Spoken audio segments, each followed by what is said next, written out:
The next one's back to simplifying square roots. So when we did our square roots, you wrote down the list of perfect squares, hopefully, somewhere handy. Because we're going to do the exact same thing we did before, only now we're going to add or subtract when we're done. With algebra or anything else, when you add and subtract, you have to have like terms. So if I have a square root of 5 plus a square root of 3, I can't add them because they're not like terms. I would have to have something like 5 square root of 5 plus 2 square root of 5, where they both have the exact same end part. So I'm going to simplify these just like I did before. If I have the square root of 75 to start with, I want to factor that. The biggest perfect square that divides into 75 is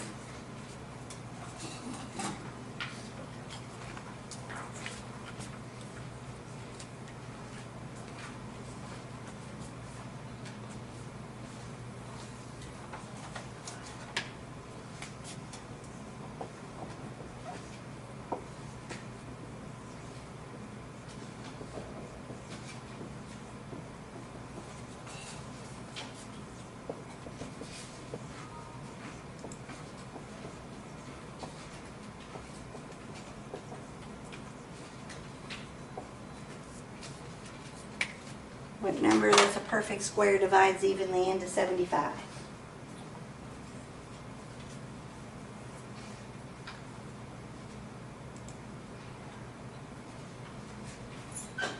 I would say 5. Okay, but 5's not a perfect 25, square. I mean. 25. That's what I'd say, 25, exactly. So 75 is 25 times 3, right? Then we can do the square root of 25, which is 5, and I get 5 square root of 3. That one's simplified as much as we can simplify it. So now I'm going to do the minus 3 square root of 27.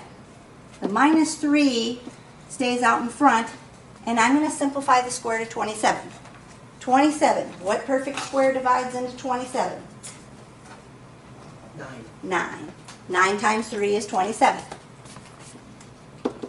The square root of 9 is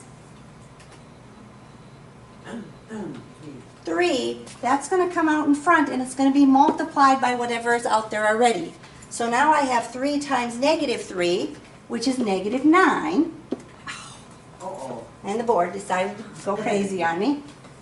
Negative 9 square root of 3 is what we had there, right? What was our other one? Our other one was 5 square root of 3, wasn't it? You have all the rest of the work up to there. So we have 5 square root of 3 minus 9 square root of 3, right?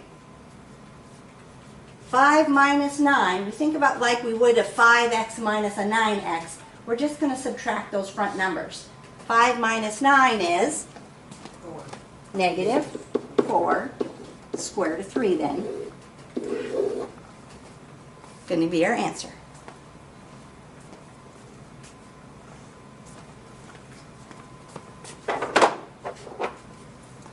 So number 5 there, we have 2 square root of 45. I'm going to leave the 2 for now. I'm going to factor the square root of 45. Biggest perfect square that divides into 45.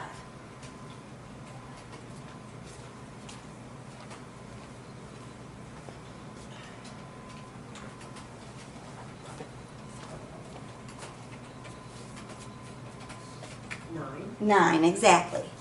9 times 5 is 45.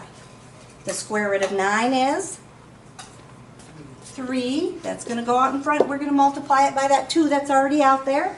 So 3 times 2 would give me 6 square root of 5 when I simplify that first term. Now I've got that plus square root of 20. 20 is not a perfect square. We can factor 20 into 4. 4 times 5, exactly. 4 is my perfect square. The square root of 4 is 2. So I get plus 2 square root of 5. And if I take 6 square root of 5 plus 2 square root of 5, I'm going to get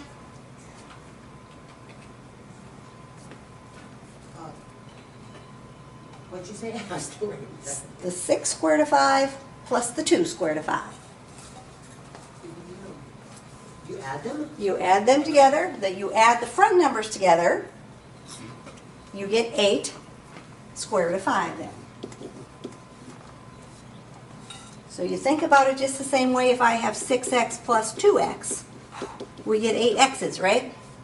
So the front numbers we add together, this is my label so that I have like terms. It's how many of those square root of 5s I have.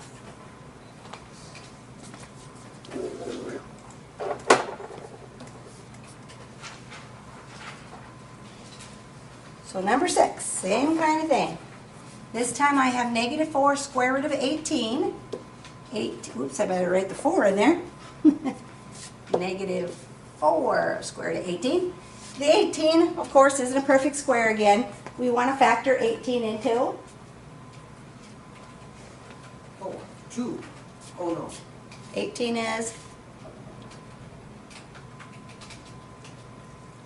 9. 9 times 2. So 9 times 2. We then take out the square root of 9, which is 3. We multiply it by what's in front, so now I'm going to get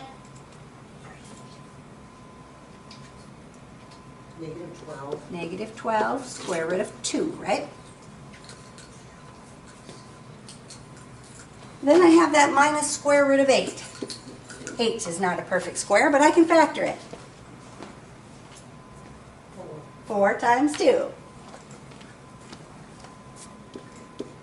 The square root of 4 is 2, and so I'm going to have -2 square root of 2.